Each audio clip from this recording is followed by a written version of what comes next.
Hi అండి. ఇక్కడ బీరకాయ, ఎండు రొయ్యలు కర్రీ చేస్తున్నానండి. ఎండు రొయ్యలు అనేవి చాలా నీట్‌గా కడుక్కొని అంటే తల, తోక తీసి వేస్ట్ పార్ట్స్ అన్నీ తీసి ఒక 10 నిమిషాలు వేడి నీళ్ళలో ఉంచి నీట్‌గా 2, 3 సార్లు కడిగితేనే ఎండు రొయ్యలు నీట్‌గా ఉంటాయండి. అలా చేస్తేనే కర్రీ బాగుంటుందన్నమాట.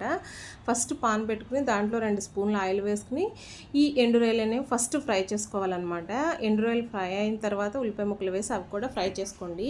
అవి కూడా ఫ్రై అయిన తర్వాత బీరకాయ ముక్కలు వేయండి. బీరకాయ ముక్కలు వేసి తగినంత ఉప్పు, తగినంత పసుపు వేసి బాగా తిప్పుకుని మగ్గబెట్టండి. మగ్గబెడితే బీరకాయ నుంచి వాటర్ అంతా అయిపోయి పైకి లైట్గా ఆయిల్ తేలుతుందనమాట. ఆ స్టేజ్లో మాత్రమే తగినంత కారం యాడ్ చేసుకోండి. కారం యాడ్ చేసుకుని ఒక్కసారి మిక్స్ చేసుకోండి. కర్రీ మొత్తాన్ని మిక్స్ చేసుకుని ఒక గ్లాస్ వాటర్ యాడ్ చేసుకుంటే సరిపోద్దండి. ఒక గ్లాస్ వాటర్ యాడ్ చేసిన తర్వాత మూత దగ్గరికి పెట్టి మంచిగా సిమ్లో లేదా మీడియం ఫ్లేమ్లో పెట్టుకుని కర్రీని ఉడికించండి. ఉడికిస్తే మంచి టేస్ట్ వస్తుందన్నమాట. ఈ బీరకాయ కర్రీ ప్లెయిన్గా కంటే ఎండు రొయ్యలు వేస్తేనే టేస్ట్ అనిపిస్తుంది. మరి ఎందుకు అలవాటు